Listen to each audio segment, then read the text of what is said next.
Friends, स्वागत है फिर से सभी का आपके अपने यूट्यूब चैनल पर एन एक्सपर्ट सॉल्व गुरु। और आज हम बात करने वाले हैं रेलवे के द्वारा एक नई वैकेंसी जिसका नाम है आरआरबी टेक्नीशियन। जी हाँ दोस्तों, आरआरबी टेक्नीशियन काफ़ी लंबे समय से बच्चे इंतजार कर रहे थे और लगातार मैसेज भी कर रहे थे सर कब तक आएगा।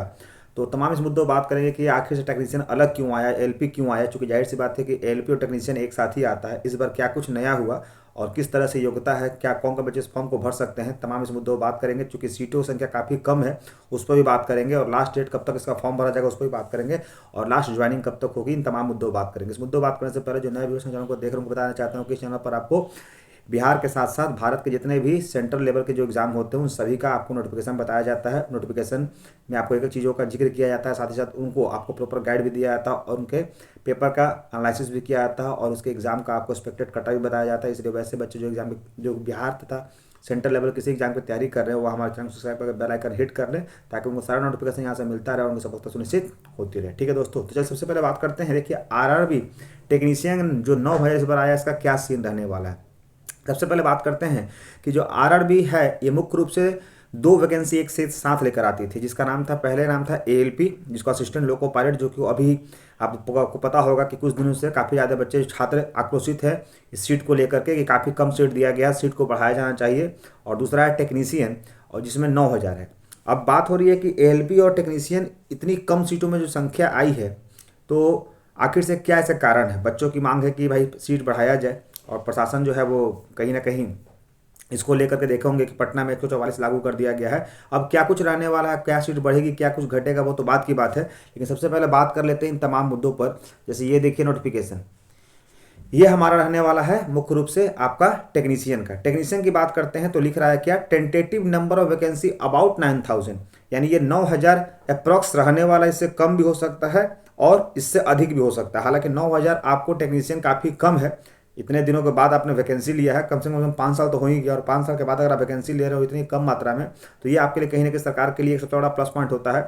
प्लस पॉइंट मतलब निगेटिव प्लस पॉइंट, कि कहीं ना कहीं आप इतने कम वैकेंसी क्यों लेकर आ रहे हैं। आपको कम से कम अभी अगर बात करते हैं टेक्नीशियन का तो टेक्नीशियन कम से कम 25,000 पद अभी भी खाली हैं, तो आपको उन पदों पर भी अभी रिक्तियाँ लेकर आनी चाहिए क्योंकि अभी युवा को इसकी सबसे ज़्यादा जरूरत है। ठीक है, अब बात करते हैं इसका फॉर्म कब तक भरा जाएगा। तो पॉइंट नंबर 1 कह रहा है publication of notification in employment news, यानी फरवरी में हर मंथ जो है एक एम्प्लॉयमेंट न्यूज़ आता है और एम्प्लॉयमेंट न्यूज़ जो फरवरी में आएगा उसमें ये आपको प्रिंट देखने को मिलेगा। तो एम्प्लॉयमेंट न्यूज़ जो होता है वो मुख्य रूप से आपको 15 फरवरी तक देखने को मिलता है किसी भी पेपर में, चाहे वो इंग्लिश हो या फिर हिंदी हो। तो कह रहा है कि हमारा जो एम्प्लॉयमेंट न्यूज़ आता है फरवरी का उसमें आपको देखने को मिल जाएगा कि ये आपका नोटिफिकेशन आ चुका है। ठीक है, पॉइंट नंबर 2 क्या कह रहा है, सभी पॉइंट्स को क्लियर करेंगे।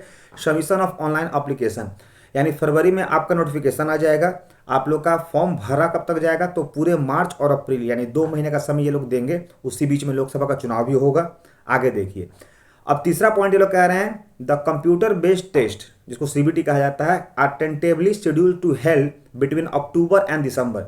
अब यहाँ पर मुझे ये चीज़ समझ में नहीं आ रही है, जिन्होंने क्लियर नहीं किया है, बहुत सारे बुद्धिजीवियों ने आपको हवा में बता दिया होगा, लेकिन जहाँ तक मुझे पता है और जहाँ तक मेरे स्टूडेंट सिलेक्टेड हैं, सीबीटी की बात करते हैं तो सीबीटी यहाँ 2 फेज में है और यहाँ कहीं भी 2 फेज का जिक्र नहीं किया गया है कि सीबीटी जो होगा कंप्यूटर बेस्ड टेस्ट ये 2 फेज में होगा। यानी कहने का मतलब हुआ अब ये 1 फेज में लेते हैं या 2 फेज में। चूंकि सीबीटी बात करते हैं एएलपी की या फिर टेक्नीशियन की तो सीबीटी 1 होता है और सीबीटी 2 होता है। एक सीबीटी 1 में केवल आपको रीजनिंग, जीएस और मैथ होता है और दूसरा सीबीटी में ये तो होगा ही, प्लस में आपका ट्रेड का जो पेपर होगा उससे भी क्वेश्चन देखने को मिलते हैं। अब यहाँ पर केवल इसने सीबीटी लिख दिया, अब ये भी एक सबसे बड़ा क्वेश्चन मार्क है कि आगे आपको क्या देखने को मिलेगा।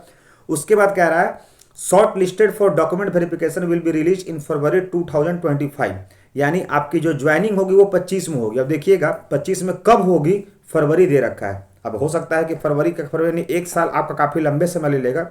हालांकि अगर बात करते हैं टेंटेटिव टेक्नीशियन का तो 1 साल काफ़ी लंबा प्रक्रिया हो जाता है। अगर जॉब देने की बात हो रही है तो आप 3 से 4 महीना काफ़ी है। ठीक है, लेकिन फिर भी ये लोग कह रहे हैं कि हम फरवरी 2025 में करेंगे, जिसमें 2-3 चीज़ें लोग क्लियर नहीं किए।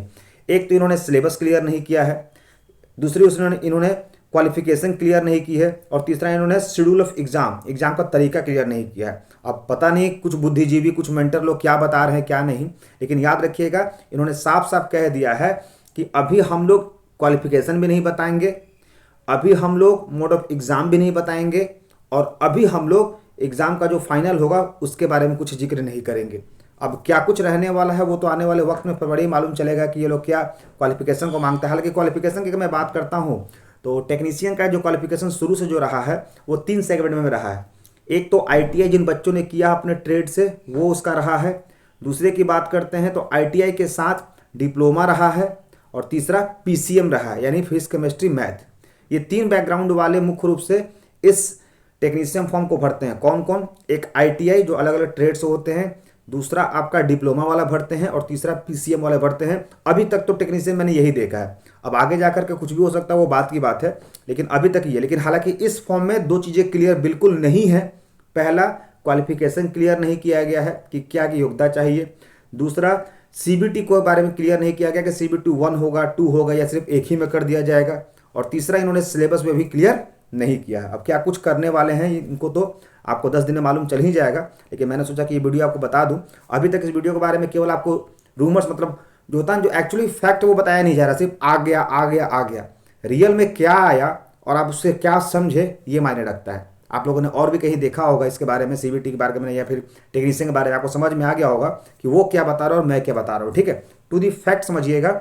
अभी इस केवल आपको एक झांसा दिया गया है, एक केवल हवा दिया गया है कि ये वैकेंसी आने वाली है, उसके बारे में कोई स्पष्टीकरण नहीं। ठीक है दोस्तों, सो आप लोग कमेंट बॉक्स में बताइए कि आपको ये वीडियो कैसा लगा।